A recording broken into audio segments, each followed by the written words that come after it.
And one of the industries that suffered the most during the pandemic was the travel industry, because people could not step out.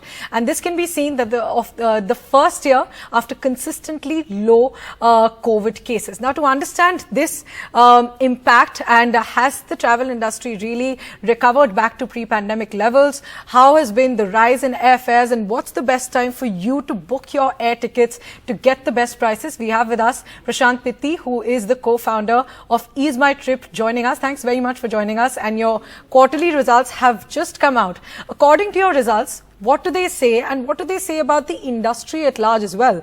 Are the industry's figures back to the pre-pandemic levels, given that this is the first year that can be called fully out of the pandemic? Well, firstly, thank you, Priyanshu, for having me on the show. At EaseMyTrip, we have been there for the last 14 years, and we got listed last year. Of course, I would say that the entire travel industry is out of pandemic. The numbers speak for themselves. In terms of, overall passengers who are flying, we have hit the same numbers as what it were pre-pandemic numbers. However, at EaseMyTrip, which is basically a growing company, our GBR, gross booking revenues, for this particular quarter was somewhere around 1970 crores, which is more than double of what our pre-pandemic numbers were. So that would clearly demonstrate that we are gaining market share and we are growing bigger, and we are doing that while remaining profitable. Among all the new age listed companies, in India, we are the only ones which are consistently profitable. And for this quarter as well, the story remains the same, that the company is growing profitably.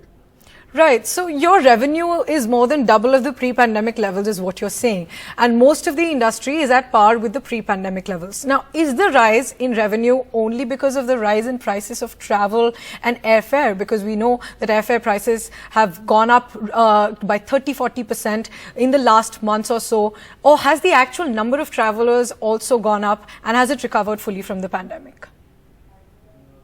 No, it's a mix of both.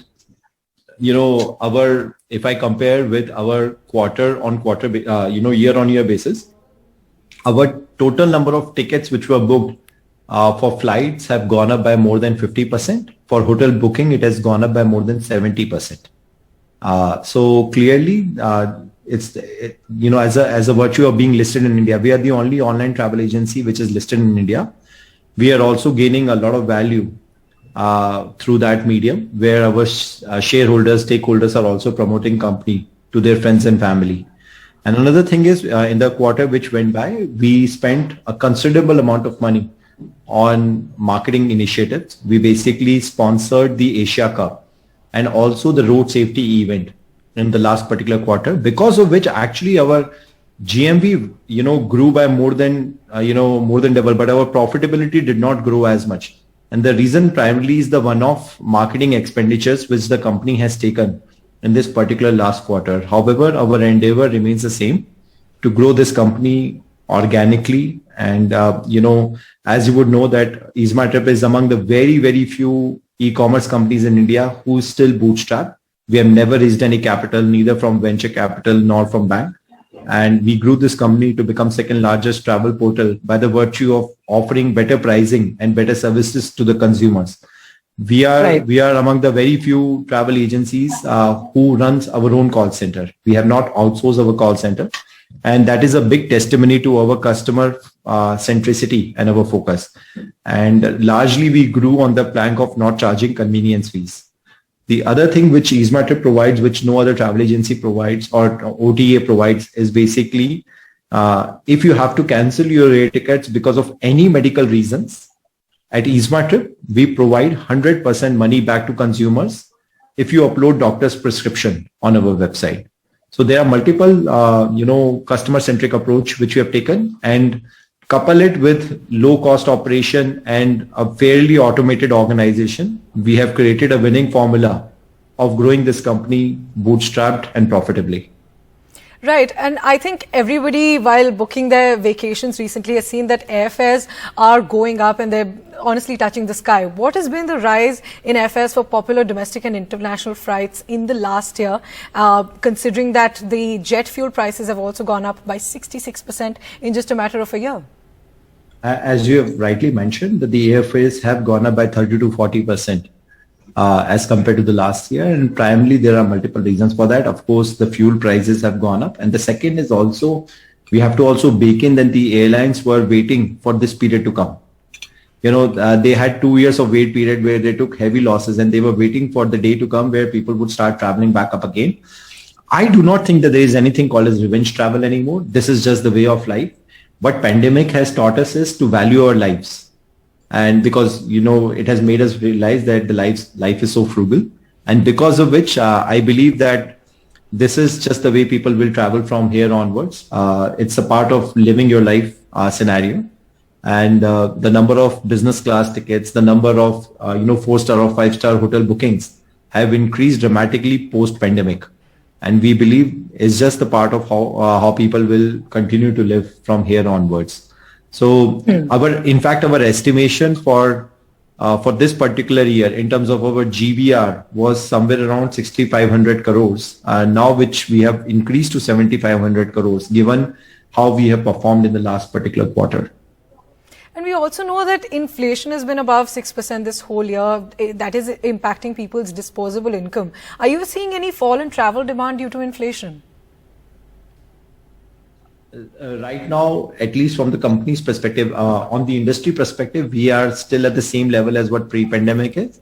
But at the company level, since our numbers have gone twice as much, I would not see that I'm seeing any effect of numbers going up. And because of the rise in airfares, is there any trend of people shifting to train travel instead of flights? So this can only happen. The train fares, being lower, much lower compared to the flight prices. As the flight prices goes up, only for the short duration travel, we can see some impact. If somebody wants to go from Delhi to Chennai, they're not going to stop going from flight and instead choose the train travel, right? So only for the short haul durations, there could be some impact, which is coming from, rising prices of the air tickets. However, on the overall basis, I do not see that number to be changing. And as you're right, of course, our train bookings are also going up, but that's not because the industry for the train bookings are going up. It's just that, we are able to cross sell better. And, flight has been our primary business. And now people are getting used to use EaseMyTrip for all the other services as well.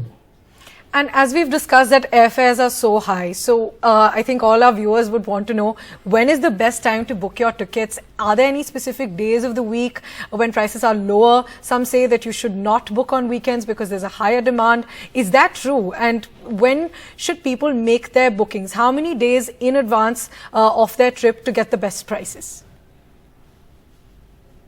I could tell you how people usually make bookings and what might be slightly better off times compared to the other times. So, contrary to popular belief, Sunday is the lowest day for the air ticket booking. Most people, even though they are at home, the number of air tickets which are booked on Sunday are the lowest. Monday, Tuesday are at the highest. So the assumption is that people usually spend time on weekend to search for the fares and make booking. That is not correct. The maximum booking actually happens on Mondays and Tuesdays. And I believe that that is also a fair time to make a booking. In terms of how advanced one should make, I believe that the sooner the better it is. But there is always a trade-off over here. The trade-off is basically, if you order a food from Swiggy or Zomato, you can cancel it immediately and there will not be any penalties. But in our industry, the penalties are heavy. Most of these tickets are non-refundable. And in order to make the maximum, people usually wait till the last moment so that they are 100% sure of the travel plans. So if you look at the optimization on the basis of cancellation, chances of cancellation and the prices going up, I believe anywhere between 40 to 45 days is an optimal period where one should basically make a booking. So you're advising 40 to 45 days in advance to make that booking. But you're not saying that there are any specific days to make bookings to get lower prices? I do not think that there is any correlation around that. If you could ask me what are the favorable times, see, when you are making a booking, you can also choose morning time, afternoon time, evening time. Usually you would see slightly lesser pricing for afternoon times rather than morning times and the evening times. So that is one thing which I would advocate people to look out for, rather than just going for the earliest flight in the morning or the last flight in the evening. To look out for the afternoon flights. It usually comes out better.